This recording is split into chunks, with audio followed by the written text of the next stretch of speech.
Oban, bakit sa kanya? Nasa pangalan na, nasa mukha pa. Ganda ka, ganda yarn.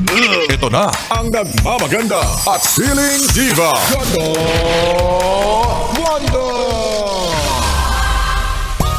Yes, friend! Friday na! Masayang araw para sa mga yes friend kong may mga jowa. Makakapag-date na naman sila bukas.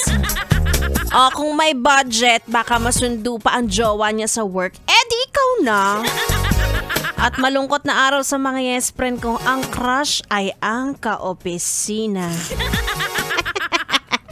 Ay nako, gusto makasama araw-araw. Ang hindi mo alam, crush ka rin pala niyo. Ay nako, kasama niyo na nga. It's me, it's a girl, DJ Ganda Wanda. Ngayong Friday evening. Ayan na nga ba ang sinasabi ko? Mga katulad mo na crush ang kaopisina. Siguraduhin mo na hanggang crush lang yan, ha? Lalo na kung yung crush mo ay may jowa na. Diyan nag-uumpisa yan, yung mga ganyan, crush lang, tapos i-chat. Tapos sa susunod, yayain na magkape, mga ganon na. Tapos hindi mo alam, may jowa pala siya sa labas, mga ganyan.